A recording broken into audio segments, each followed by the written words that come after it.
बिल्कुल ज्यादती की, लेकिन कभी आपने सोचा है कि इमरान खान को क्यों लाया गया है? जी ज़हीम कादरी साहब बड़ी जोर दी सिर लाया तुसी। इमरान खान को क्यों लाया गया? अब मैं आपके सामने एक सच्चाई जिसकी कोई तरदीद नहीं कर सकता वो मैं लेके आता हूं आपके सामने। इमरान खान को इसलिए लाया गया कि इसको लाना नहीं था। यह बात दुरुस्त है कि जनरल पाशा साहब जो है उन्होंने 2011 से काम शुरू किया था, लेकिन 2018 में इमरान खान को नहीं लाना था। 2018 के इलेक्शन से कुछ हफ्ते पहले एक मीटिंग थी। उस मीटिंग में थे जनरल कमर जवेद बाजवा साहब, उस वक्त के DGISI जनरल नवीद मुख्तार साहब और उस वक्त के DGC जनरल फैज साहब। और उस मीटिंग में बुलाया गया पता किसको? शहबाज शरीफ साहब को। और शहबाज शरीफ साहब को बुला के ये कहा गया जी, पूछा गया ये बताएं जी कि अगर आप मुल्क के वजीर आज़म बन जाएं तो आपकी कैबिनेट में कौन कौन होगा? उन्होंने कहा जी कैबिनेट में वही होगा जिसके बारे में पार्टी जो है वो फैसला करेगी और जिसके बारे में नवाज शरीफ साहब बताएंगे। उन्होंने कहा अच्छा आपका जो वजीर खजाना और वजीर खारजा वो कौन होगा? उन्होंने कहा जी पार्टी फैसला करेगी और नवाज शरीफ साहब बताएंगे। उन्होंने कहा अच्छा ये बताएं कि अगर हम आपको ये कहें कि आपने हर काम नवाज शरीफ से पूछ के नहीं करना तो ये कैसा रहेगा? तो उन्होंने बड़े तरीके से कहा जी कि देखिए मैं तो मेरी बड़ी एक और ये मैं कुछ ओपन पोजीशन है मैं तो, लेकिन देखिए मेरी पार्टी के लीडर नवाज शरीफ साहब हैं, तो आखिरी फैसला तो वही करेंगे और पार्टी करेगी। आप मुझसे ये तवक्को ना करें कि मैं नवाज शरीफ साहब जो है उनके खिलाफ जाऊंगा। जनाब वो बड़ी लंबी मीटिंग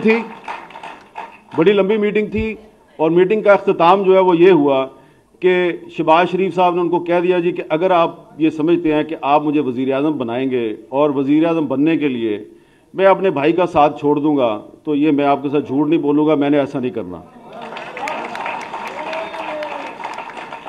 तो साद रफीक साहब मैंने आपको 3 नाम बता दिए, कमर जवेद बाजवा साहब, नवीद मुख्तार साहब, जनरल फैज साहब।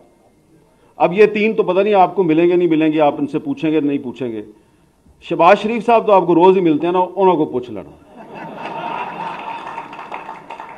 तो आप जो बार बार हर तकरीर में ये कहते हैं कि इमरान खान को जो लेके आए वो बड़े गलत लोग थे और बिल्कुल गलत किया उन्होंने, लेकिन इमरान खान को पाकिस्तान पे मुसल्लत करने के जिम्मेदार शहबाज शरीफ साहब भी हैं। अगर वो इनकार ना करते तो वो 2018 में ही वजीर आज़म बन जाते, लेकिन उन्होंने इस दौर में औरंगजेब आलमगीर और दारा शिकोह की जो कहानी है कि भाई को भाई से लड़ाने की जो कहानी है उसको रिपीट करना मुनासिब नहीं समझा, भाई की पीठ में खंजर घोंपना मुनासिब नहीं समझा। लिहाजा उनके उस अमल की वजह से बाजवा साहब मजबूर हुए कि इमरान खान को मुसल्लत किया जाए और फिर उन्होंने मुसल्लत किया और फिर उन्होंने गिन गिन कर शहबाज शरीफ साहब से भी और आपसे भी उन्होंने बदले लिए और थोड़े से बदले उन्होंने ख्वाजा आसिफ साहब से भी लिए।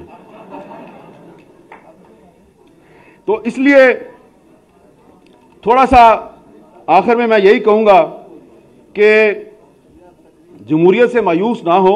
आपने कहा कि आप जमहूरियत से मायूस हैं, सरदार याद सादिक साहब ने भी कहा मैं जमहूरियत से काफी मायूस हूं।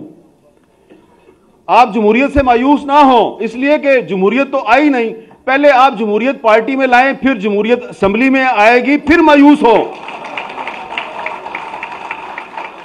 अभी आप जिस तरीके से आप कौमी असेंबली में PTI वालों ने इस्तीफे दिए हुए हैं तो आप कहते हैं जी वो इस्तीफे ठीक नहीं दिए। भाई इस्तीफे तो दिए हैं ना, इस्तीफे कबूल करो, इस्तीफे कबूल करके उनके हलकों में बाई इलेक्शन कराओ।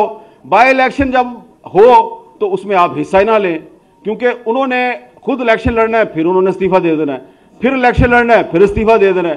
तो उनको इलेक्शन लड़ने दो, बार बार इस्तीफे देने दो, आप अपना काम किए जाएं, लेकिन आप गैर आईनी काम तो ना करें। मेरा ये ख्याल है, मेरी नाकस राय में, कि जो कौमी असेंबली से इस्तीफे दिए गए हैं उनको कबूल करना चाहिए।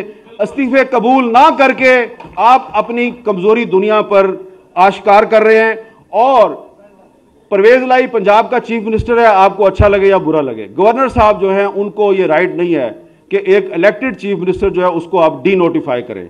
इसलिए अदालत ने उसको नोटिफिकेशन को कैंसिल कर दिया है। और परवेज लाई साहब को भी चाहिए कि अगर आपको गवर्नर ने कहा है कि आप एतमाद का वोट लें, तो भाईजान अगर आपके पास अक्सरियत है तो एतमाद का वोट लें, तो आप एतमाद का वोट नहीं लेते तो वो आपको डी नोटिफाई कर देते हैं। दोनों ही गलत काम कर रहे हैं आप। और जब दोनों साइड से गलत काम होगा तो फिर जो होता है उसको आप कहते हैं शबखून। तो उस शबखून में फिर आप भी तो बराबर के जिम्मेदार है ना। आप ये काम ना किया करें। आप पार्टी में जमहूरियत लाएं, सही लोगों को असेंबलियों में लेके आए, तो ये काम नहीं होगा कि फिर लोटों के पीछे फिरते हैं आप और लोटों को सीट दे देते हैं आप अपनी, और अपनी पार्टी के लॉयल कारकुनों को कहते हैं कि इन लोटों को वोट दो।